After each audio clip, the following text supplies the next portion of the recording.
Hi friends, నేను మినర్ voice Vasu. ఈరోజు మనం కర్ణాటక రాష్ట్రం హాసన్ నగరానికి దగ్గరలో ఉన్న హాసన్ నగరానికి 35 కిలోమీటర్ల దగ్గరలో ఉన్న బేలూరు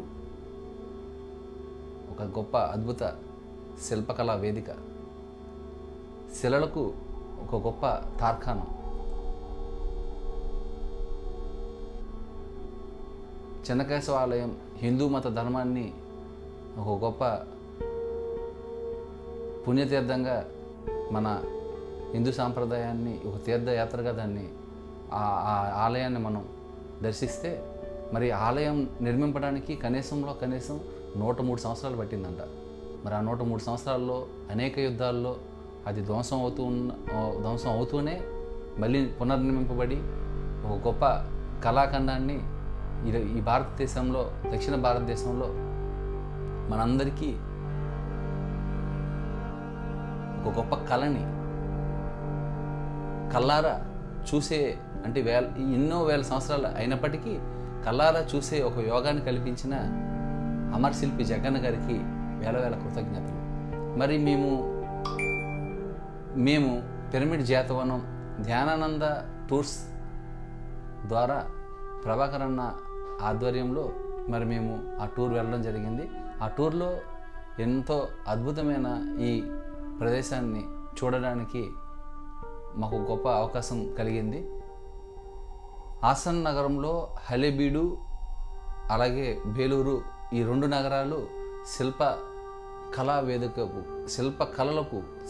ఏదైతే ఆ అద్భుతమైన కట్టడాలు, ఆ శిలలు రాయికి జీవం పోసి మనతో మాట్లాడేటట్లుగా, ఎంతో ఆ టెక్నాలజీ అనుకుంటున్నాం ఇప్పుడు, కానీ అది చేతితోనే, కంప్యూటర్ కాకుండా చేతితోనే చేసేసి చేతితోనే వాళ్ళు అంత గొప్ప హస్తకళని ప్రదర్శించారు. సో మరి అటువంటి అద్భుతమైన ప్రదేశాన్ని మేము చూడటం ఎంత భాగ్యమో చెప్పనలవి కాదు. మరి 12వ శతాబ్దంలోనే ఈ చెన్నకేశవ ఆలయం నిర్మింపబడ్డం. మరి దీన్ని జకణాచార్యులు వారు తన చిన్నతనం నుంచే ప్రేమకు, శిల్పకళలకు తన జీవితాన్ని అంకితం చేసి ఒక దివ్య జీవిగా, ఒక గొప్ప అద్భుత మహాశక్తిగా ఈ భారతదేశం అంతటా తను తిరిగి ఎన్నో దేవాలయాల్ని నిర్మించిన ఆ మహానుభావుడు నడయాడిన, నడిచిన, తాను చేసిన ఈ కళని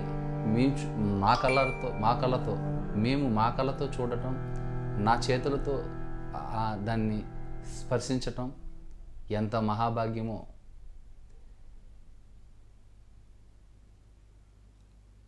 ఈ ఆలయ నిర్మాణం ఆకృతులు మొత్తం లౌకిక జీవితం గురించి, నృత్య కళల గురించి, సంగీతకారుల గురించి, రామాయణ మహాభారత కావ్యాల గురించి, ప్రతి శిల మనకు ఎంతో చరిత్రను చూపిస్తుంది. ఎన్నో శాస్త్రాలను చూపిస్తుంది. రానున్న తరాలకి ఒక గొప్ప టెక్నాలజీని చూపిస్తుంది. అంత గొప్ప ఒక తాడైతో ఆ జక్కన్న గారు ఆ ఆలయ నిర్మాణాన్ని ప్రారంభించినప్పటికీ, మరి జక్కన్న గారి భార్యకి ఒక బిడ్డ జన్మనిచ్చినప్పుడు, మరి ఆ బిడ్డ డంకన్న రూపంలో ఆయన కూడా ఒక అద్భుత శిల్పి, శిల్పకారుడు. మరి డంకనాచార్య ఆయన కూడా తన తండ్రిని వెతుక్కుంటూ దేశాటన చేసి బేలూరులో ఈ చెన్నకేశవ ఆలయంలో తాను కూడా ఒక శిల్పకళాకారుడుగా చేస్తూ, తండ్రి ఎవరో తెలియని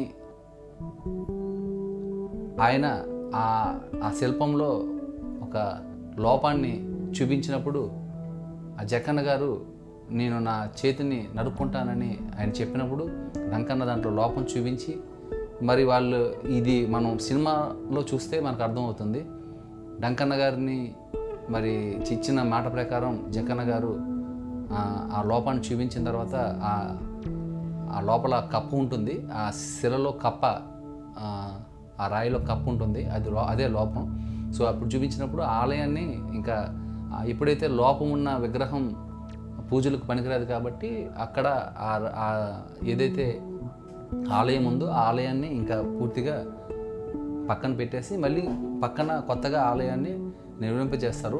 దానికి డంకనాచార్యుల వారే దాన్ని దగ్గరుండి, జక్కన్న గారి దగ్గరుండి డంకనాచార్యులతో చేయించిన ఈ గొప్ప అద్భుత శిలాఖండమే ఈ చెన్నకేశవాలయం.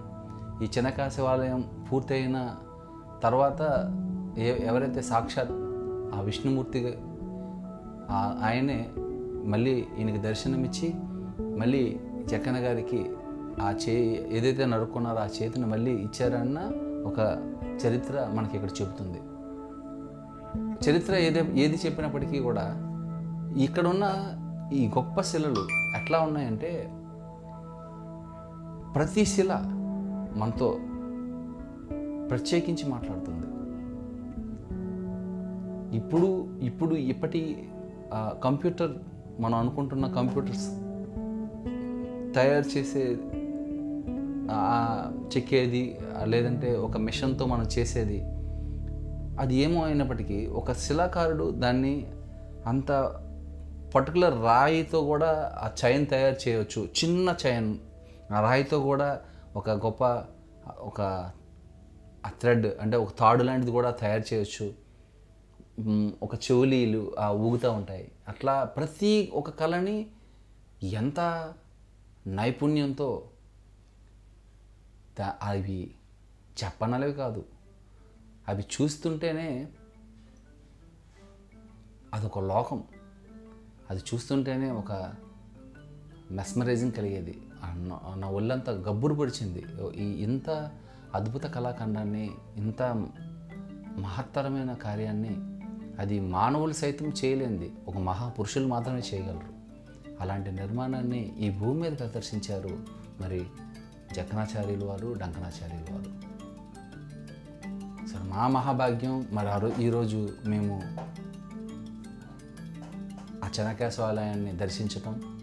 అక్కడ 108 స్తంభాలు ఉంటాయి. ఒక్క స్తంభం పోలి ఇంకో స్తంభం ఉండదు. అంత టెక్నికల్ వైడ్గా ఇది టెక్నిక్ అనడానికి కూడా లేదు. దాన్ని ఎలా చెప్పాలి, ఒక అద్భుతంగా సృష్టించారు. 108 స్తంభాలని, ఒక్క స్తంభాన్ని మించి ఒక స్తంభం ఉంటుంది. ఆ పైన ఫ్లవర్ వైజ్లా పూర్తిగా ఎంతో లింకప్తో కట్టిన ఆ డిజైన్స్. ఒక స్తూపం ఉంటుంది, దాని కింద నుంచి క్లాత్ వెళ్తుందంట. దాన్ని అంత బ్యాలెన్స్డ్గా ఆ స్తూపాన్ని నిలబెట్టారో గాలిలో.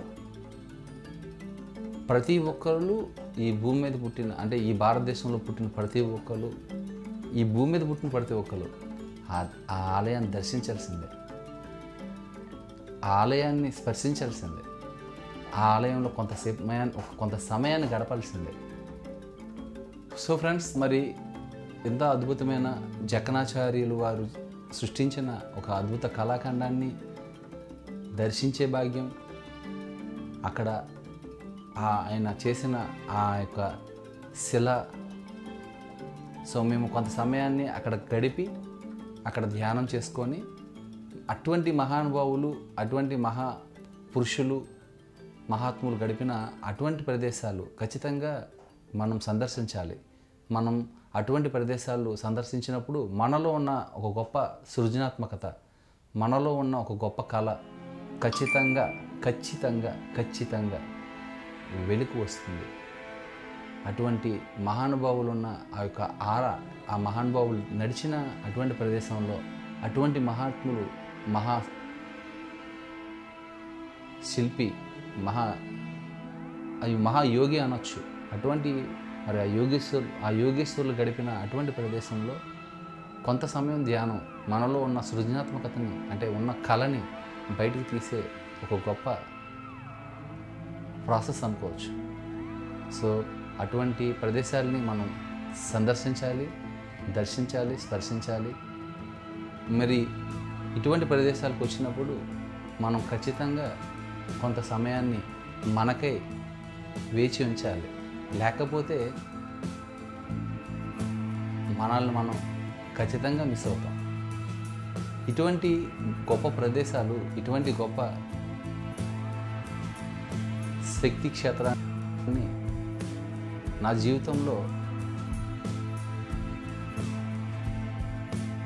జీవితంలో ఇది ఒక గొప్ప సందర్భమనే చెప్పాలి.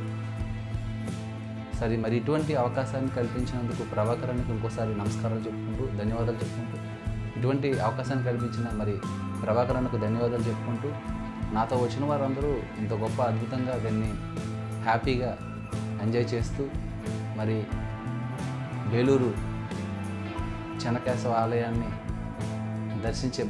దర్శన భాగ్యాన్ని మా అందరికీ ఒక గొప్ప టూర్ ద్వారా మాకు అవకాశం కల్పించారు.